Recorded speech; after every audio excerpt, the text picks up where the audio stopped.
the circle of people around you matter. And you need to be very careful about who's in your circle. I look at it like this, like you're the bouncer at the door, right? And you decide who comes in and how long they stay, and then you decide who you need to throw out.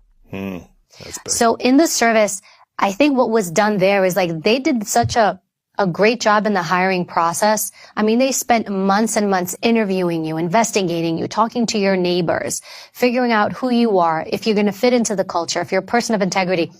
I used to go to college overseas, and one of the colleges I went to was in Italy. I lived in Rome. I did a semester abroad, 6 months. They sent an agent to my college in Rome to interview my professor to find out what kind of student I was. Wow. That's the level of like assessment that they do. So when they do that, they're plucking people out and selecting and putting them in this group. And then you get put in there, I get put in there. And so now you're around this caliber of people. And you have to look at your circle.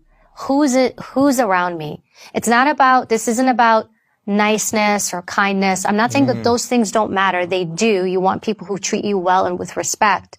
But you also have to look at what are these people doing to me? So, for example, if you have someone who has a lot of drama in their life, that's a massive red flag, because their drama is going to become your drama. Right. So you may say, but I don't engage in this stuff. I don't do this stuff. But what you don't realize is their life and their choices bleed into yours. If there's someone in your life that has a lot of chaos or conflict, that stuff is going to bleed into you. And they'll tell you, oh, I don't like conflict. I don't like trauma. But then you will always see that it's this repetitive thing. And what happens is, although they may say that, you can get addicted to that. It gives you your adrenaline shot. It gives you your cortisol shots. It's a booster. And so the same people that say, I don't like it, don't listen. Watch their behavior. Look. Yeah. Look. People will show you. And you will see. So that's what I would focus on. And that's the one thing the service was excellent at showing me. They didn't, what's interesting? They didn't tell us this. I just intuitively learned this. So I was steady because I was around other very steady people. I was grounded because the world around me was grounded. I mean, things would happen even in the White House. Every day there was some kind of a serious event in the world, something tragic, a tragedy. So not just us, but also the core element of the White House, the staff, you would see people just become grounded. Let's sit down. What's going on in the world? What just happened? Who got bombed? Who got attacked? What shooting happened? And you'd see this kind of synergy of people moving together to figure out what are the next steps? What's the solution?